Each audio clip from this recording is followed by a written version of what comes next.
Yes, can you hear me? I can hear you. How are you doing today? Oh, I'm good. I'm good.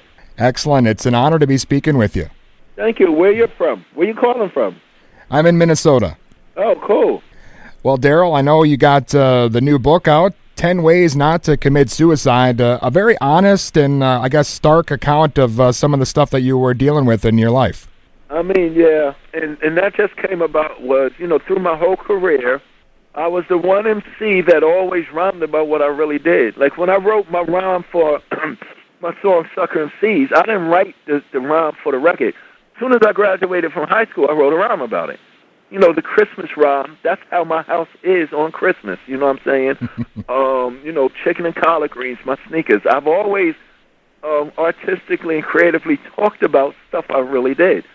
The book came about because after Jam Master Jay passed away, everywhere I would go, people would say, Run, my partner Run, he had 7 or 8 successful seasons of being on TV. So everywhere I would go, people would go, I would get these 2 questions. Why you ain't on Run's house and what you been up to? And I would be truthful and say, well, I just got out of rehab, or I'm just coming from therapy, or I would go, well, because I was pissed off. I just found out that I was adopted at age 35, and everybody in my neighborhood, my teachers, my nuns, and the priests, and everybody, my doctors knew, and the librarian knew, even the mailman knew except me. And I would just tell people, what I was going through. I just got out of rehab for alcohol or whatever, and they would go, oh, my God, this and that, we're glad you're all right. But immediately they would go, can you come speak to my daughter? She's adopted. Or, yo, D, could you come speak to the foster kids? Or, D, could you come speak to the firemen? They're drinking and they're stressed out and this and that. So I realized that me just talking about the normal, everyday things that I go through, that every other human being on the face of the earth goes through, has just as much a powerful effect as me rhyming about the good things that make people feel good. So after the gazillionth time of telling people what the hell I've been going through, I said I really, because people would always say, I would go speak to people and meet people, D, you should write a book, D, you should write a book, D, you should really write a book. But I was like, I don't need to write a book because I'm coming here to speak to y'all. But then they were saying, you can help so many other people if you wrote the book. And I decided to write the book for that reason. Yeah, I'm sure a lot of people think maybe it would be impossible for, a music superstar like yourself to be depressed or deal with those kind of problems. But obviously it affects everyone. And as you mentioned, you could definitely help a lot of people. Yeah, I am normal. Just because I am the mighty, mighty, mighty king of rock, there is none higher. The most powerful entity in rock and roll and hip-hop. I want people to know that I'm normal just like everybody else. I go through the same feelings and emotions that every other human being goes through. And a lot of times you're put on a pedestal and you don't realize that it's good if not to pit, it's cool not to be invincible. You know what I'm saying? It's cool to be truthful with your emotions and feelings, because besides you, putting out good music to touch people, just you telling a story could really, really save a life or help a person. And, if I've always done that with my music in general, if I could rhyme about the good things, if I could make songs about the good things that I did, and, family and St. John's University and Christmas time, then I should also be able to talk about in an honest manner and relate to my audience or to the listener things that affect them and so many of us daily. And for me personally, it's an artistic responsibility for me to do that. You know what I'm saying? I notice a lot of times, a lot of people do things in silence, which is good, which is cool. You don't have to put your business out there, but a lot of times it comes to you for the purpose of revealing it so that you can help a person. You know what I'm saying? A lot of people, whether you're in the limelight or, you're on TV or, you're so-called celebrity, you see them, then they go away. I wonder what's up with that person. And then 3 years later, you see them back there, but they don't discuss where they've been. And then, when towards the end of their career or when they're passing away or whatever, you discover, oh, when he took a 3-year hiatus, he went into rehab. But it would have been so powerful if he or she would have came out of rehab and said immediately, well, here's where I've been at, because now you might have saved somebody else from committing suicide. or you might encourage somebody else from drinking, and that's what had happened to me. I was just telling people what really happened to me, and instead of just saying, "Oh, good, we're glad you're back," they would ask me, "Come speak to my daughter. Come speak to my son." So, I had to write the book because I can't be everywhere, but at least with the book, I could touch so many more people. Yeah, most definitely. And I got to ask you, obviously Run-D.M.C. really changed the game, not only for rap music, really the whole culture when you guys were out. Is that kind of where the stress, maybe some of those issues started because of that quick success you guys had? Yes, because people only see the video and the show, and they only hear the record on the radio. They don't know when you're going through the situations and circumstances, which is, and another reason I wrote the book. Here's what I went through as DMC, but I wanted to relate to the people that is no different than what the UPS man goes through, or the plumber goes through, or the teacher, or the doctor. You know what I'm saying? It's all relevant. So on the outside, you see me when the record's done, you hear me when the record's done, you see the video, then you see me on tour. But you don't know how I was feeling in that business meeting, or that radio meeting, or that tour meeting. You know what I'm saying? Where I was compromising my wellness by doing things I didn't agree with, by doing things because I'm worried about what Run-D.M.C is going to think of me, or what the record company's going to, or what the world's going to think of me. I'm a humble, nice guy. If I express my true feelings, they might consider me a troublemaker. That's the beginning of of digging the hole that's going to take me down: depression, suicidal thoughts, and alcoholism. Being afraid to speak up and say, "I don't agree with that." Back then I didn't know that I could stand up and say, I quit. There's a lot of the stuff that I went through, I tried to suppress with the alcohol. You know what I'm saying? So, and on top of that, when you're not as hot as you once was, you know what I'm saying, when nobody cares, Run-D.M.C, we get the respect, but, towards the end of the 80s and 90s, hip-hop had changed. So they respected us, but nobody really cared. So then you start looking at yourself, what's wrong with me, this and that, boom, bang. So I know how the everyday man feels when they get laid off. I know how that athlete feels when you have a losing season. Jam Master Jay got shot and killed, so I know how it feels when you lose a loved one. See, I found out that I was adopted. I lost my voice. The group broke up because Jay got shot and killed. Then my father died. All of that happened in the same time span. So emotionally, spiritually, and as a person, as a human being, I was a total wreck. But once I realized that alcohol ain't going to help me, I can hide behind this alcohol. All I want, those feelings and emotions are still going to be there. So I know, even though I'm the mighty king of rock, there is none higher, I am no different from the man who works in the local corner store.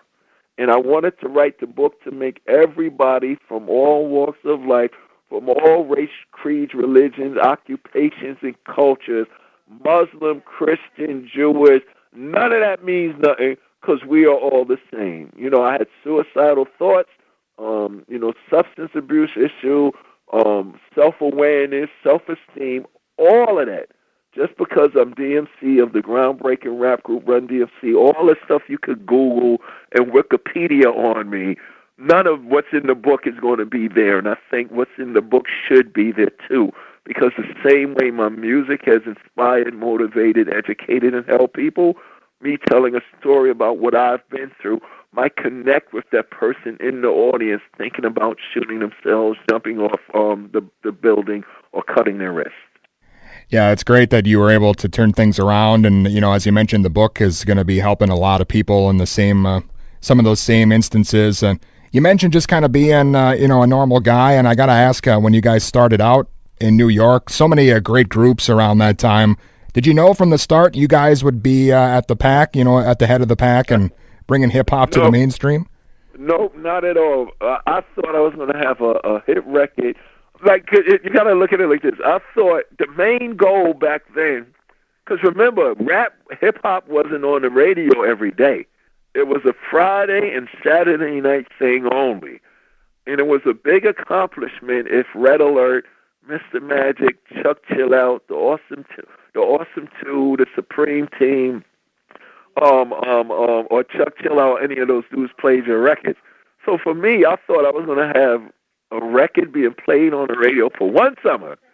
And when I'm 50 years old, I can look at my son and say, I had a record playing on the radio. It was a hit record for 3 months in the summertime of 1984. We had no idea all of this was going to happen. You know what I'm saying? No idea. And one of the main goals of doing it in the first place, it wasn't just to sell records and do videos and radio and all that. We didn't even have MTV in Queens when New York City had it. You know what I'm saying? When Profile Records said, we got your video rock box on MTV, we was like, what the hell is that? But the main goal, which was a sincere goal, while we achieved the goal, we just said we want to be the best DJ and MC that anybody could ever come see. And that sincerity of desire transferred itself to the records, to the videos, to the tour, into what we did culturally. Yeah, absolutely. You guys really changed things. And then, working with Aerosmith, too, that kind of created a whole nother genre that's still popular now. So, I mean, you guys have been across the board, really have influenced a lot of things. Yeah. And the whole Aerosmith thing, people don't understand. There was always togetherness. Not togetherness. There was always a relationship between hip-hop, punk rock, and rock. And what I mean by that, before rap records was even made, before we was allowed to go in the studio, if you went to a hip-hop show and the DJ was playing breakbeats for the MC to say his raps over, there was disco records, because disco records always had a break with a bass line. There was funk and R&B records, because funk and R&B records always had a break space. There was always folk records. There was always jazz records, because there was always a part in a record where it just breaks down to the drum and the instruments. There was always James Brown in hip-hop, because he always had a funky drummer break. 1, 2, 3, 4, let's get it. And then the rapper or the MC can run his mouth. People forgot, or maybe they didn't pay attention to, in a DJ's crate, in a typical hip-hop DJ's crate, was a lot of rock records. Records like Billy Squier's Big Beats. Records like Aerosmith's Walk This Way. Records like Queen's Number One Bite This Dust and We Will Rock You. So there's records like Rush's Tom Sawyer. So there was always a lot of rock records with breakbeats. I think what Run-D.M.C. did, we was the first to use them on recorded hip-hop, which seemed like, we didn't wake up and say, we're going to sample, we're going to do rock music, and we're going to get white people to like us, and we're going to create a new genre. That wasn't the motivation. The motivation was to find a dope beat nobody was using. And Walk This Way, Aerosmith's Walk This Way was one of those. But the thing that really took it to the next level, it was Rick Rubin's idea, who was producing us at the time, to not just sample a record and do our own version. It was Rick Rubin's idea to do their version over, but to take it to the next level, we do it with them. Because think about it like this. It would have been completely different if me and Run would have sampled it and just started talking about us, because that's what we was good at. I'm DMC in the place to be, the greatest MC in history. There will never be an MC better than me, and I'm DJ Run, and I'm number one. It'll make you all have some fun, and then that wouldn't have had the big effect. It wouldn't even have been a big effect if me and Run did it ourselves. We could have did it over. The killer thing was, not only did we do the record over, we did it with them. So when Steven Tyler took the mic stand in the video and knocked down the wall of separation, people say this to me, and we had no idea this was going to happen. People say, D, when Steven Tyler took that mic stand and knocked down the wall in that video, that didn't just happen in the video. That happened in real life. That happened in the world. That happened culturally, which gave birth to Korn, Limp Bizkit, Kid Rock, Blink-183, Sum 41, and the whole rock rap genre. Yes, but it was already there, melding, because the Beastie Boys was a punk rock group who started making hip-hop records because they love hip-hop. People forget Blondie made a song called Rapture, rapping about a DJ called Grandmaster Flash that she had seen. So if you was to come to New York in the early 80s, you would see Run-D.M.C, Blondie, Lou Reed, Keith Haring, Basquiat, and the Ramones, and the Beastie Boys, and Rick Rubin, Grandmaster Flash, and Africa Bambaataa all in the same club. So it was always there. It wasn't until Run-D.M.C did Rock Box, then King of Rock, then Walk This Way, that people realized it could be done universally across the genres. You know what I'm saying? And that gave birth to the so-called rock rap genre idea. But, for ages, Billy Joel been rapping. Billy Joel, he's a classic rock god, but he on Reed and Start the Fire, Segregation, Integration, he was rhyming. Jay convinced me and Run that Steven Tyler was actually rhyming his lyrics on Walk This Way. When we didn't want to do it, Jay just used common sense and said, listen to Steven Tyler. See, so swinging with the boys in school and your feet flying. He said he's flowing. Once Jay put it in terms that me and Run could understand, then it was feasible, and it was something that we saw that, okay, we could do it. But at first, me and Run didn't want to do it because he wasn't rhyming. You know what I'm saying? Me and Run, we rhyme. Well, I got to ask you, since we're talking about that time, one of my favorite films, Crush Groove, I got to ask you your memories working on that. Crush Groove was one long video. Because remember, we had started making these videos around then. And Crush Groove, I remember when they approached us with the idea to do a movie. It was cool, whatever. But we was kind of less enthused. I mean, it was cool we was doing the movie, but what I'm trying to say is we really didn't care because we knew the Raising Hell tour was coming up. So we had to film this movie. I remember the last day of filming, we went right to the airport to start the Raising Hell tour. But that being said, I was kind of mad during the making of that movie because I only had one line in the whole film. You know what I'm saying? Besides me being there to do the records, and Run had all the lines. So I'm sitting there in all them scenes like I could be home reading my comic book. And if you notice in the Crush Groove movie, whenever you see me writing a rhyme, I'm really sitting there writing rhymes that y'all will eventually hear, that y'all eventually heard later. But it wasn't like, wow, we're doing a movie, we're going to Hollywood. We was kind of mad during the movie because it was taken away from our live performances. You know what I'm saying? Because we were so eager to get up on stage. DJing and MCing is where the fun was at. But, it was a unique experience because, all the people that was in the movie, the Fat Boys was one of our best friends because 2 years prior to doing Crush Groove, Run-D.M.C and the Fat Boys, we toured the country together on Fresh Fest 1 and Fresh Fest 2. So people forget how important and how incredible the Fat Boys are and were to hip-hop. We went into coliseums and amphitheaters and big venues with the Fat Boys to set up the success of Raising Hell Tour and tours that follow. But the Fat Boys was in Crush Groove. Sheila E. was in Crush Groove. Blair Underwood, who went on to become an incredible actor, was in Crush Groove. But that whole experience was just like one boring, long video shoot. And especially for me because I had no lines. Right. Well, again, the new book is out now, 10 Ways Not to Commit Suicide. And I know you're always working on other stuff. You mentioned the comics. And is there maybe another music project or something else in the works? Yes. For people out there right now, to show you where the direction of the new music is going, I have a lyric video out right now called Flames, Flames. It's a rock rap song produced by John Moyer from the rock band Disturbed, and it features Miles Kennedy, and it's a record about all the gun shooting problems that we have in this country. It's a no-holds-barred on awareness. It's not a protest record. It's not anti-black lives. It's not anti-cops. What it is a record that's going to make everybody sit down, shut up, because all the bullets that are flying are unnecessary. All of them. The black kid shooting the black kid, the white kid shooting the white kid, the white kid shooting the black kid, the irresponsible gun owner that's sitting there cleaning his gun and he shoots his son and daughter. The irresponsible gun owner that lets the kids find the guns under the bed or in the closet and kill their best friends.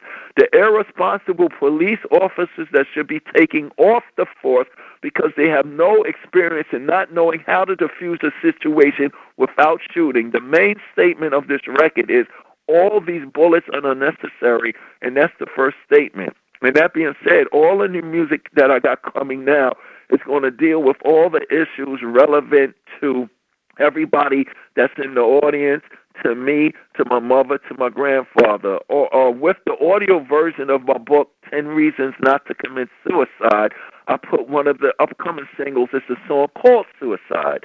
So the new music will be political, it will be social, it will be personal, but it also will be universal. And when I did Jay-Z's Made in America concert 3 or 4 years ago, one of the first shows with me and Run together after Jam Master Jay passing away, and I did the interview, I made a statement where I said music succeeds where politics and religion fails, and it does, because it takes away Democratic versus Republican, Muslim versus Christian. It breaks all those walls down, and it makes us deal with us on issues from a people perspective and not from a political perspective, not from a religious perspective. This is about people, and I'm really, really proud that Miles Kennedy and John Moyer had the balls to get on this record with me, because we're talking about how we feel and not what one law says this and what one spiritual book says that. So check out Flames, DMC featuring Miles Kennedy. Pick up my audio version of the book so you can hear the new single. The full-length hard rock heavy metal album drops in September, October, and then in 2017, my DMC Dynamic Music Collaboration album featuring Mick Mars from Motley Crue, Travis Barker, Joan Jett, Rome from Sublime, Justin Furstenfield of Blue October, Tim Armstrong from Rancid, Chuck D, Public Enemy, and many other of my music friends will be out in the spring of 2017. Excellent. Again, Darryl, it's been an absolute honor speaking with you today. Thanks so much. Thank you, man. Thank you for having me. Hope to see you soon. All right. Thank you so much. Bye-bye. Bye-bye.